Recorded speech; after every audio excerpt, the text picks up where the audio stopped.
পশ্চিম বাংলার মাটিতে কংগ্রেস কোনো প্রাসঙ্গিকতা রাখে না, কংগ্রেসের ম্যানিফেস্টোও কোনো প্রাসঙ্গিকতা রাখে না। কারণ সম্ভবত এবার পশ্চিমবাংলায় যে দুটো কংগ্রেসের আসন ছিল সেই দুটোও চলে যেতে বসেছে, সেই দুটোও থাকবে।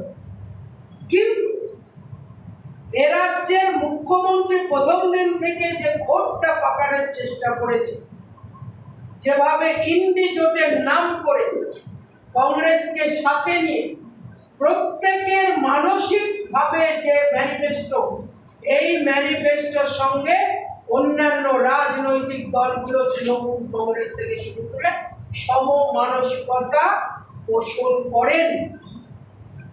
না হলে অন্যান্য মানুষজন তৃণমূল এসে বলুক যে কংগ্রেসের এই ম্যানিফেস্টোতে তাদের সায় নেই, যেমন করে আমরা সোচ্চার হচ্ছি, ঠিক তেমন করে তৃণমূলকেও বলতে হবে যে সংখ্যাগুরু লোকের সঙ্গে যে শব্দটি ব্যবহার করা হচ্ছে, যে পশ্চিম ভারতবর্ষের প্রথম অধিকার সংখ্যাগুরু নয়, সংখ্যাগরিষ্ঠের নয়, এরকম ভাবে এই কথাও অন্যান্য রাজনৈতিক দলকে বলতে হবে সোচ্চার।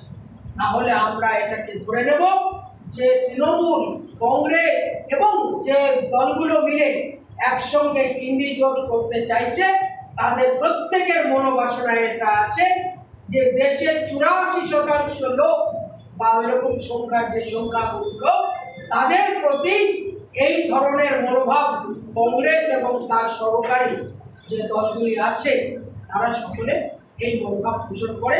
আমরা এই ধরনের মনোভাবকে সমর্থন করছি না এবং মনে করছি এটা দেশের জন্য একটা ভয়ঙ্কর প্রবণতা হবে। এর মাধ্যমে দেশে বড় রকম বিভেদ সৃষ্টি হবে। আমাদের কাছে হিন্দু মুসলমান কোনো পক্ষে এটা কাম্য নয়, বিভেদ কাম্য নয়, সকলের জন্য উন্নয়ন হওয়া উচিত বলে আমরা মনে করি। তার জন্য ধর্মীয় কোনো কাস্টকে, বর্ণ সম্প্রদায়, এমনকি কংগ্রেস তার নির্বাচনী ম্যানিফেস্টোতেও যে আদমশুমারি বা জনগণনার কথা বলেছে, সেখানেও কিন্তু বারবার করে আদমশুমারির কথা না বলে জাত বর্ণ ভিত্তিক গণশুমারির কথা ওনারা বলছে। এটা একটা ভয়ঙ্কর প্রবণতা, আমরা এটাকে প্রচণ্ডভাবে বিরুদ্ধাচরণ করছি। এর বিরুদ্ধে এইটুকুই আমার মূল বিষয় ছিল বলবার। আপনাদের কিছু থাকলে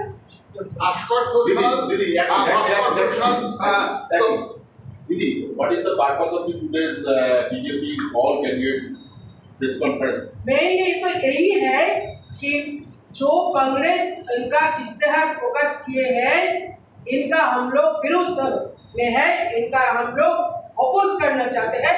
ऐसे जाति का ऊपर, जाति का आधार पर भारतवर्ष में जो राजनीति का उद्देश्य लगाया गया है, इनको हम लोग साफ साफ इनकार कर रहे हैं।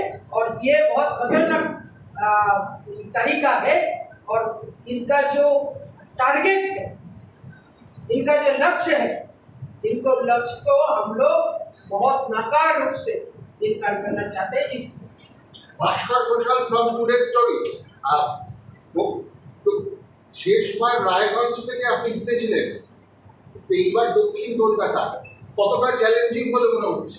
দাদা এই বিষয়টা মনে হয় পরে করলে ভালো হতো, কারণ আজকের বিষয়টা শুধু আমাদের এই কংগ্রেসের ম্যানিফেস্টো নিয়েছিল, ঠিক আছে, তাও আমি বলছি আমার কাছে এটা কখনোই চ্যালেঞ্জিং মনে হয় না।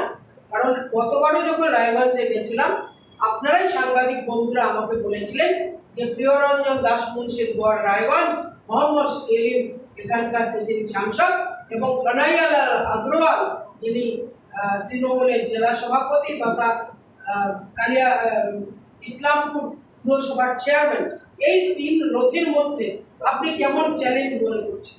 তখনও আমি যে শব্দটা বলেছিলাম, আজকে আবার দক্ষিণ কলকাতায় এসে একই শব্দ আমি যাচ্ছি, একই শব্দকে আমি উচ্চারণ করছি যে এই সময় ভারতবর্ষে মানুষ উন্নয়ন দেখতে চায়। এই সময়কার ভারতবর্ষের মানুষ, ভারতবর্ষে বলছি, পশ্চিমবাংলা আলাদা করে বলছি না, এই সময় পশ্চিমবাংলার মানুষ চায় দুর্নীতির বিরুদ্ধে লড়াই হোক। দুর্নীতির বিরুদ্ধে লড়াই সম্ভবত আমার বিরুদ্ধে আজ পর্যন্ত আমার রাজনৈতিক জীবনে কোনো দুর্নীতির ছিটে ফোটা নেই। আমি বলতে পারি আমার সাদা কাপড়ে কোনো কাদা দাগ নেই। কাজেই এই পরের যে লড়াই, সেটা দুর্নীতির বিরুদ্ধে লড়াই, দুর্নীতি চোরের আতুর ঘরের বিরুদ্ধে লড়াই। সে লড়াই আমার কাছে আদর্শগত, যে আমার এইটাকে কোনো চ্যালেঞ্জ মনে হচ্ছে না। আমার চ্যালেঞ্জ এটাই যে গোটা দেশের প্রধানমন্ত্রী যে চ্যালেঞ্জ দিয়েছে দুর্নীতির বিরুদ্ধে, সেটাকেই সফল করাটা আমাদের কাজ। যে গোটা পশ্চিমবঙ্গে পরপর কত দুর্নীতি আছে, আর প্রত্যেকটাই বলে না, এক তো চুরি উপর সে সিনাজড়ি, চোরের মায়ের বড় গলা। মুখ্যমন্ত্রী বলছেন 1.5 লাখ পরিবার, এতে 1.5 লাখ পরিবার উনি বলছেন 1.5 লাখ মানুষ সর্বশান্ত হলেন। 26,000 মানুষ যখন চাকরিচ্যুত হলেন, 1.5 লাখের লোক এতে এফেক্টেড হলেন। উনি 10 লাখ চাকরি রেখে দিয়েছেন। অর্থাৎ একটা রাজ্য যদি 10 লাখ চাকরির ব্যবস্থা রাখেন, তাহলে এই ধরনের ঘটনা ঘটতে হবে। এ রাজ্যে চাকরির কোনো ব্যবস্থা নেই। বছরের পর বছর বসে আছে ধর্মতলাতে, রোদে জলে ঠান্ডায় বৃষ্টিতে বসে আছেন, সেখানে কোনো হিসাব নেই। উনি মঞ্চে উঠে বলে দিলেন যে 1.5 লাখ এফেক্টেড হয়েছে, আমার 10 লাখ রেডি। মানে একের চুরি, তার উপরে এখন জোয়া চুরি, শব্দগুলো জোয়া চুরি কথাবার্তা চলছে। এই এফেক্টেড মানুষগুলো দায়িত্ব কে নেবেন? কয়েক 5,000 লোকের ঘোটালার জন্য, 5,000 লোকের টাকা নেওয়ার জন্য, তার দুর্নীতির জন্য, যারা প্রকৃত চাকরি পেয়েছেন, যারা রেজাল্টের ভিত্তিতে পেয়েছেন, ওএমআর সিট যাদের ঠিক আছে, তারা তাদের চাকরি চলে গেছে, তাদের সামাজিক মান সম্মান নষ্ট হয়েছে, তাদেরকে এই ফল ভোগ করতে হচ্ছে। এর দায় কে নেবে? মুখ্যমন্ত্রী বলে দিলেন মঞ্চে দাঁড়িয়ে, আমি মিথ্যা কথা বলি না।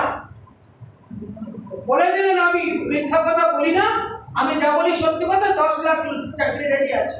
ওই যে পরিবারগুলো, যে শিক্ষকগুলো, যে সরকারি চাকরিজীবীগুলো 16 সাল থেকে চাকরি পেয়েছেন, তাদের চাকরি আজকে বাতিল হলো, তাদের যে সামাজিকভাবে অসম্মান হলো, তার দায় না মুখ্যমন্ত্রী কি ওই পরিবারগুলোতে 10 লাখ চাকরি দিয়ে দেবে?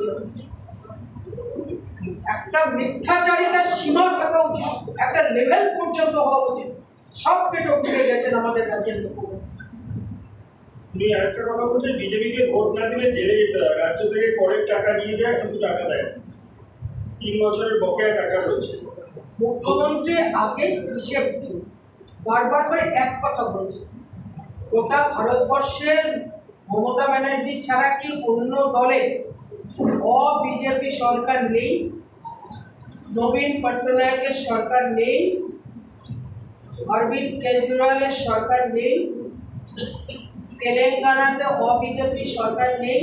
অন্ধ্রপ্রদেশে বিজেপি সরকার নেই? কেউ কি এই কথা বলছেন যে বিজেপি টাকা আটকে রেখেছে, বিজেপি লোককে বঞ্চিত করছে, সাধারণ মানুষকে? কেন পশ্চিমবঙ্গের ক্ষেত্রে বারবার হয়? পশ্চিমবঙ্গে সিপিএমও একই জিনিস করতেন, কেন্দ্রের টাকা নেব, লুটপাট করব, হিসাব দেব না, এটাই ট্র্যাডিশন বানিয়ে দিয়েছে। আগে হিসাবটা দিন না, ওনাকে তো বলেছেন হিসাব দিলেন না। নিজে চুরি করেছেন, জনগণকে জড়াচ্ছেন কেন?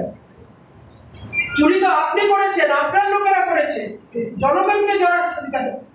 জনগণকে ডাইরেক্ট দিতে নরেন্দ্র মোদী তৎপর আছেন। ডিবিটির মাধ্যমে যে টাকা পৌঁছেছে, সেই টাকা নিয়ে কোনো কৃষক কোনো কথা তুলতে পারেননি। আপনি দেখান শৌচালয়ে আপনি কতটা চুরি করেছেন, আপনি দেখেন আবাস যোজনায় আপনার চুরির নমুনা, আপনি দেখেন মনরেগাতে আপনার চুরির নমুনা। প্রত্যেকটা ব্লক ধরে ধরে হিসাব আছে, হিসাব দিন আগে।